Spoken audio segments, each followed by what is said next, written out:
Ingat, ketika kita menyebut asma Allah, kita itu tidak boleh sembarangan. Kita tidak boleh serampangan. Ada budi pekertinya. Ada satu tata keramanya.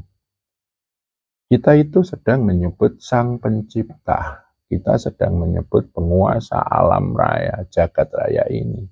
Kita itu sedang menyebut Sang Maha segalanya. Jadi tidak boleh sembarangan.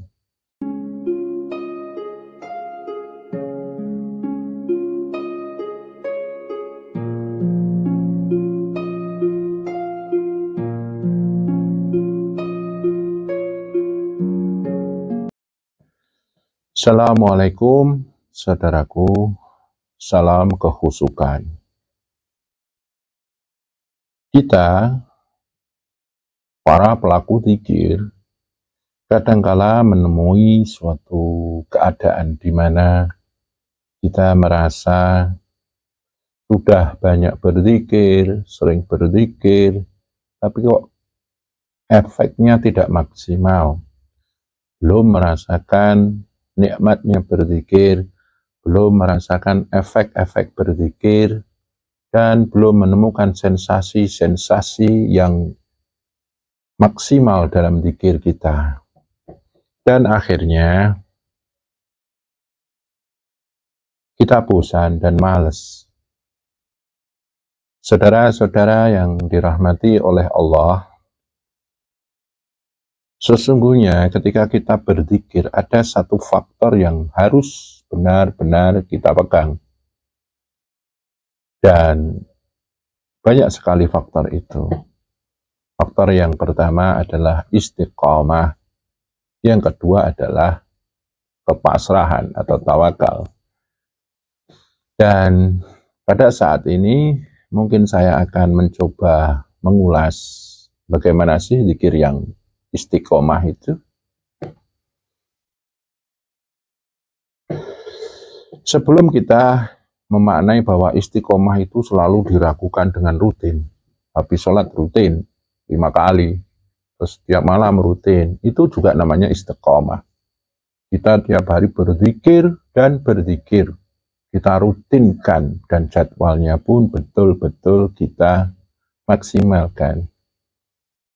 Itu juga namanya istiqomah. Tapi ada satu istiqomah yang benar-benar sering kita lupa, yaitu istiqomah ketika kita berzikir, saat zikir. Kalau yang saya sebut tadi adalah istiqomah dalam waktu atau penjadwalan zikir atau repetisi kuantitas dalam kita berzikir. Yang namanya istiqomah dalam berzikir itu adalah istiqomah saat kita berzikir. Bagaimana itu? Contohnya, yang namanya zikrullah, zikir, menyebut asma Allah, itu kita harus benar-benar istiqomah. Apa yang harus kita istiqomahkan? Kadang kita sering lupa bahwa kita itu ketika menyebut asma Allah adalah sedang menyebut Tuhan kita. Tuhan yang menciptakan alam semesta dan Tuhan yang menciptakan semesta pribadi kita. Sering kita sembarangan.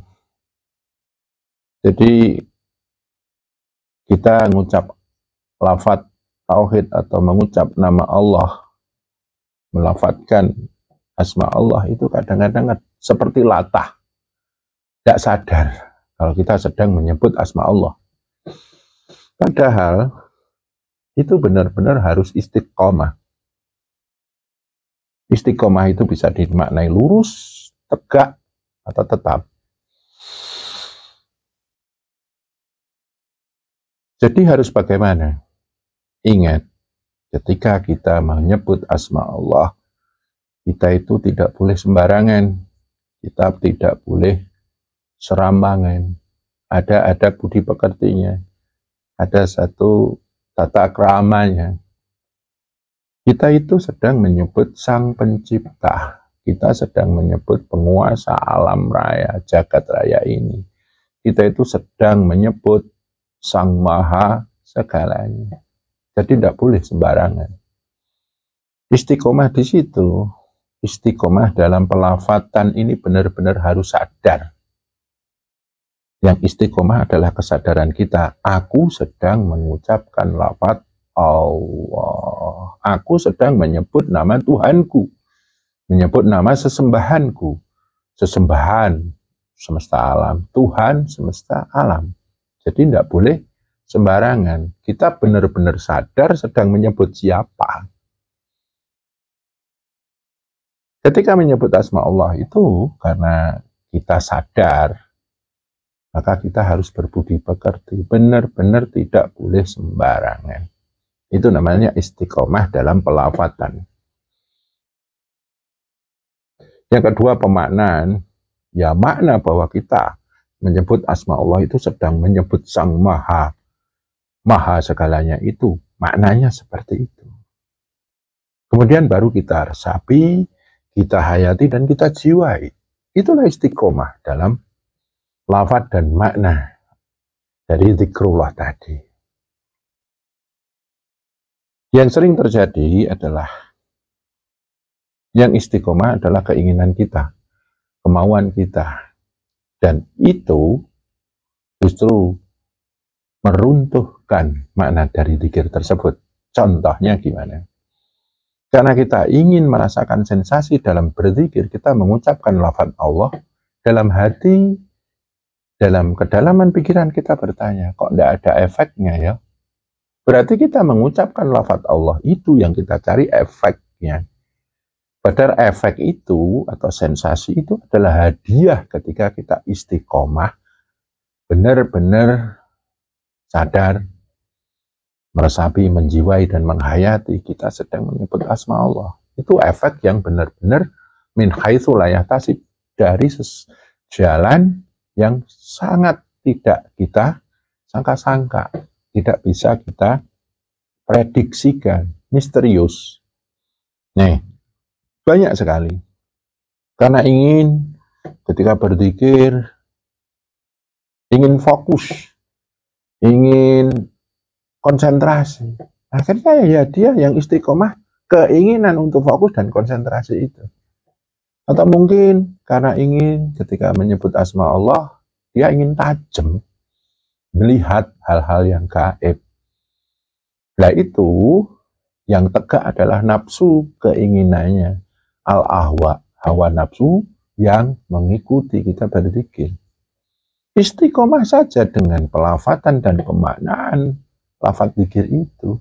Allah, Allah, Allah. Disitulah kita akan menemukan yang namanya mudhul zikri. Mudhul itu namanya sum-sum, zikir. Sum-sumnya berzikir. Ruhnya zikir. Kalau ibadah, az-zikru mudhul ibadah. Bahwa zikir itu adalah sum-sumnya ibadah. Zikir di situ dimaknai adalah benar-benar sadar Allah. Sum-sumnya zikir pun sadar Allah. Seperti itu, saudaraku. Sudahkah kita benar-benar sadar kita sedang mengucap apa, maknanya apa, dan seterusnya baru bisa resapi dan jiwai dan hayat, dan kita bisa menghayati dengan maksimal.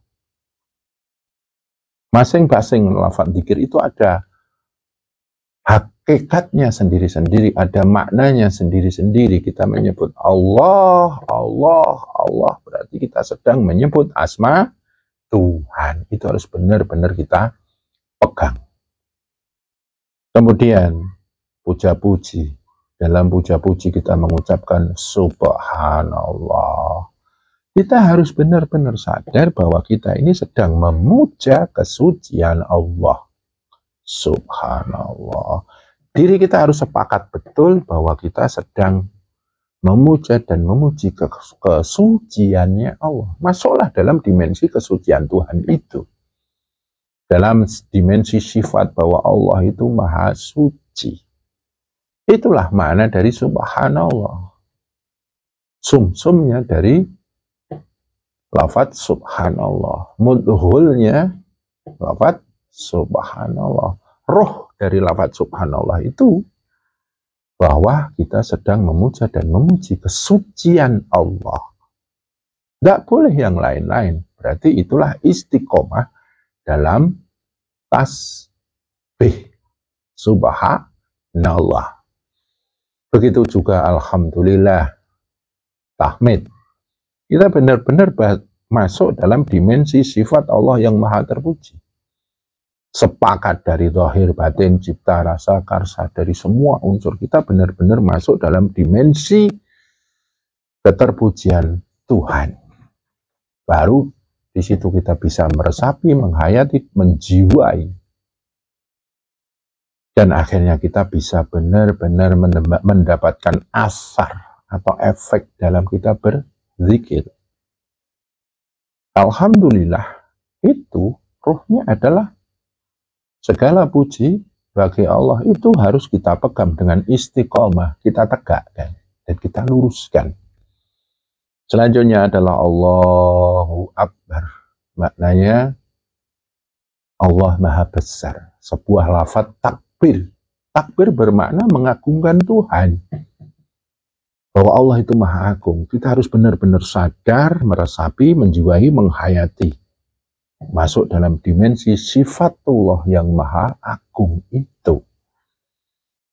Dan kita tegakkan, kita luruskan benar-benar dalam kita bertakbir itu meniti siratal mustaqim, jalan yang lurus masuk dalam dimensi keagungan Allah.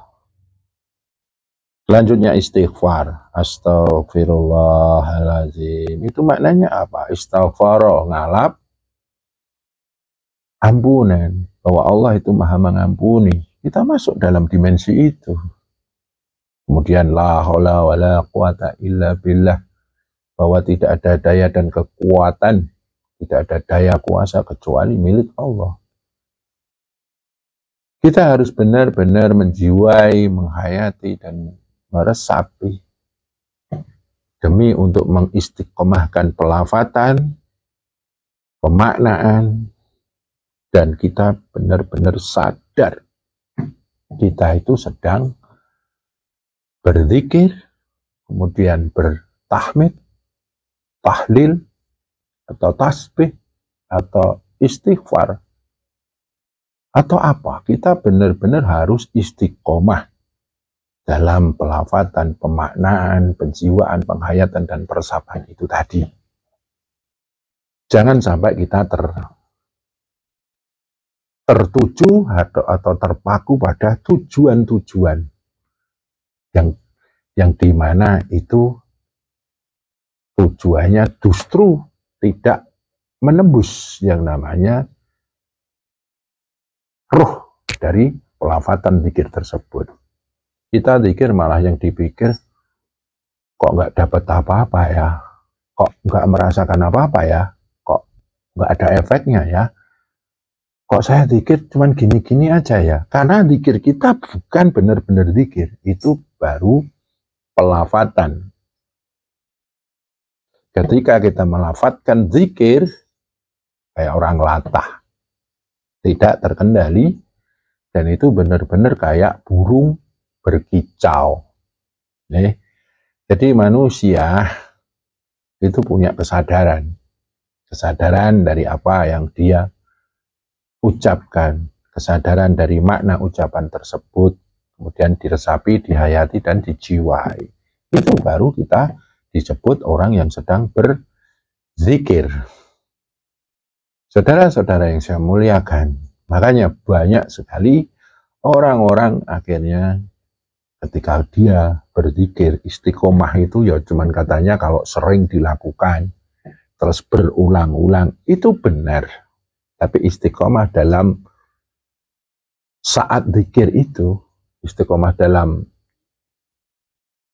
kesadaran, persamaan, penjiwaan, dan penghayatan itu benar-benar harus ditegakkan. Ketika belum, ya yang lain nanti yang akan masuk. Saudara-saudara yang saya muliakan, coba nggak usah mikir efek zikir, nggak usah terpengaruh, oh dia berzikir kok bisa lihat ini, merasakan ini, itu, dia menemukan sensasi begini dan begitu. Nggak usah dipikir. Itu bukan kuasa kita, itu hakullah.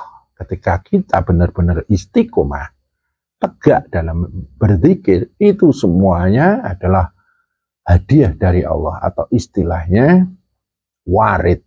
Hadiah ini akhirnya memunculkan hidayah.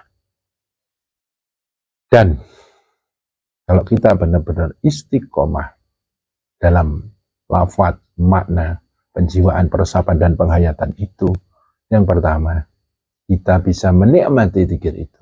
Kita benar-benar bisa masuk dalam lautan rasa, lautan penghayatan, lautan penjiwaan, dan lautan makna zikir tersebut. Kita benar-benar ketika masuk ke situ bisa menegakkan yang disebut wadkhuli fi ibad. Kita benar-benar masuk dalam energi ketuhanan selaku seorang hamba. Wadkhuli jannati, kita benar-benar menemukan titik nikmat dalam berzikir. Dan dari situ akan muncul yang namanya warid, hadiah dan hidayah dari Allah. Rasanya luar biasa nikmatnya, dan akhirnya kita menemukan yang namanya sensasi-sensasi zikir, bunga-bunga zikir, dan lama-lama akan menemukan buah kenikmatan dalam berzikir. Begitu saudaraku, semoga ini bermanfaat dan bisa menjadi introspeksi.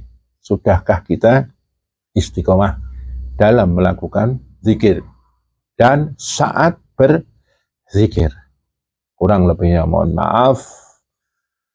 Semoga bermanfaat. Billahi taufik wal hidayah. Assalamualaikum warahmatullahi wabarakatuh.